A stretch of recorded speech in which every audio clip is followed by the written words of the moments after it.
अतिशय आनंद आहे की नागपूर महानगरपालिकेच्या माध्यमातून देशातला पहिला ड्राय डायजेशनच्या माध्यमातून CBG चा प्लॅन्ट या ठिकाणी जवळपास तयार झालेला आहे।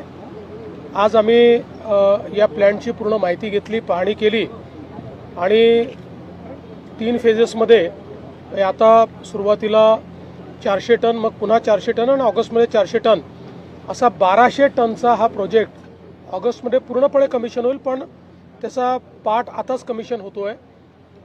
या माध्यमातून जो सगळा शहरातला कचरा आहे या कचऱ्यावर प्रक्रिया होणार आहे।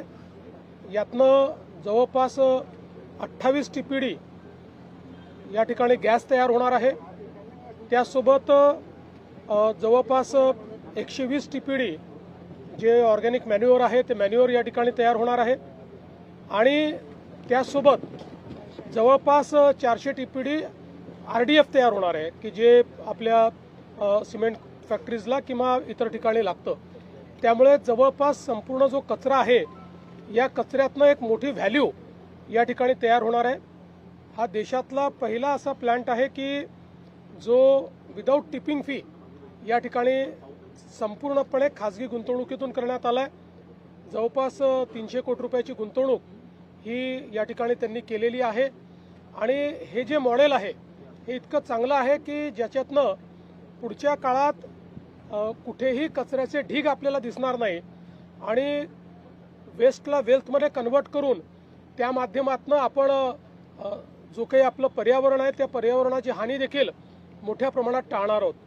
जे वर्षानुवर्ष हा सगळा जो पूर्व नागपूरचा भाग आहे की ज्या भागामध्ये आपण भांडेवाडी म्हटल्यानंतर कचऱ्याचे ढीग आणि वास अशा प्रकारचं जे समीकरण होतं हे पूर्णपणे संपतंय आणि पुढच्या 3-4 महिन्यानंतर या ठिकाणी वासाचा प्रश्न देखील संपेल आणि जवळपास 6-8 महिन्यात वर्षभरात संपूर्ण ढीग संपून या ठिकाणी अगदी सगळी लँड रिक्लेम झालेली असेल। मला असं वाटतं की देशातला एक अतिशय महत्त्वाचा अशा प्रकारचा प्लॅन आज या ठिकाणी तयार झाला आहे। मराठा समाजासाठी सर्वाधिक निर्णय तुम्ही मुख्यमंत्री असलेल्या सरकारने घेतलेले आहे, तर ही जरांगे पाटील आज भर उन्हात उपोषणाला बसले, विखे पाटील त्यांना भेटायला गेलेले आहे। सरकारचे प्रमुख म्हणून तुमचं काय म्हणणं आहे? बघा, सरकार या प्रश्नावर नेहमीच सकारात्मक आहे। सरकारने वारंवार निर्णय घेतलाय, प्रत्येक वेळी जेव्हा अडचण आली त्यावेळी सरकारने निर्णय घेतलेला आहे आणि या संदर्भात मी एवढंच सांगेन की सरकारची भूमिका पारदर्शक आहे, सरकारची भूमिका सकारात्मक आहे आणि ती भूमिका आम्ही सातत्याने मांडतो आहे आणि यापुढेही सरकारची भूमिका ही सकारात्मकच असेल। आमचं सरकार सर्व समाजाकरता सकारात्मक काम करणारं सरकार आहे। आम्ही समाजांना एकमेकापुढे आणून भांडण करत नाही, सगळ्यांचं भलं कसं होईल हा प्रयत्न करतो आणि विशेषतः मराठा समाजाच्या संदर्भात मी पुन्हा एकदा सांगतो, जेवढे निर्णय मी घेतले आणि शिंदे साहेबांनी घेतले एवढे इतिहासात कधी झाले नाहीत आणि पुढेही आम्ही मराठा समाजाच्या हिताचे निर्णय घेतच राहू। फक्त हे निर्णय घेत असताना देशाचं संविधान, देशाचे हायकोर्ट आणि सुप्रीम कोर्ट यांनी दिलेले निर्देश याचं मात्र पालन करावं लागेल। त्या निर्देशांचा अवलंब न करता जर एखादा निर्णय घेतला तर त्यातनं केवळ प्रसिद्धी मिळेल पण तो निर्णय टिकणार नाही।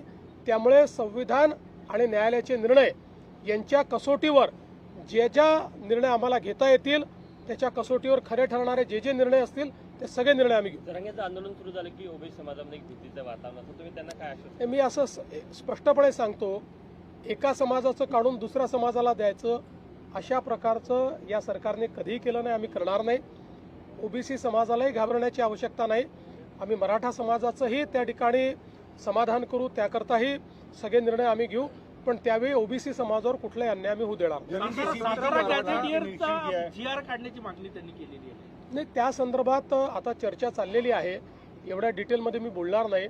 मी पुन्हा एकदा सांगतो, न्यायालय, कायदा आणि संविधान याच्या चौकटीत बसून कुठलाही निर्णय घ्यायला आम्ही तयार आहोत। मराठा मंत्रालयाची देखील मागणी केली आहे, क्या बताएंगे जी?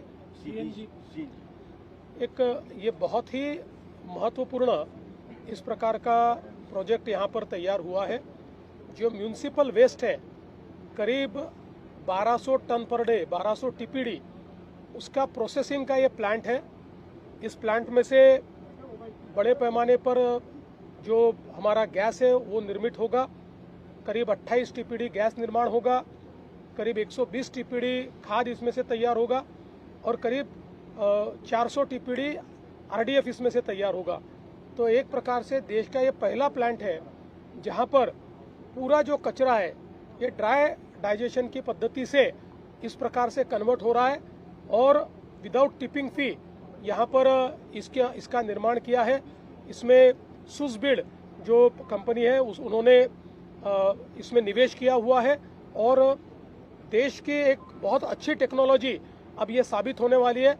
मैं ऐसा मानता हूँ कि ये पूरे क्षमता से चलने के बाद पूरे देश में यही टेक्नोलॉजी का उपयोग लोग करेंगे। पेट्रोल डीजल के बाद अब सीएनजी के भी रेट बढ़ गए हैं, 2 रुपए बढ़े हैं मुंबई में। देखिए, हम सभी लोग जानते हैं कि दुनिया में ऊर्जा का संकट है, विशेष रूप से फ्यूल का संकट ये सब जगह है। दुनिया के सारे देशों में, ऐसा कोई देश नहीं है, अमेरिका सहित सारे देशों में ये रेट्स बढ़े। अमेरिका में तो बहुत बड़े पैमाने पर ये बढ़े, यूरोप में बढ़े, हमारे आसपास के देशों में बढ़े।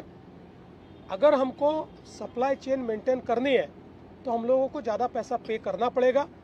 जैसे ही मुझे लगता है कि ये सारा क्राइसिस खत्म होगा तो प्राइसेस स्टेबलाइज होगी। महाराष्ट्रामध्ये पाऊस कमी पडणार आहे।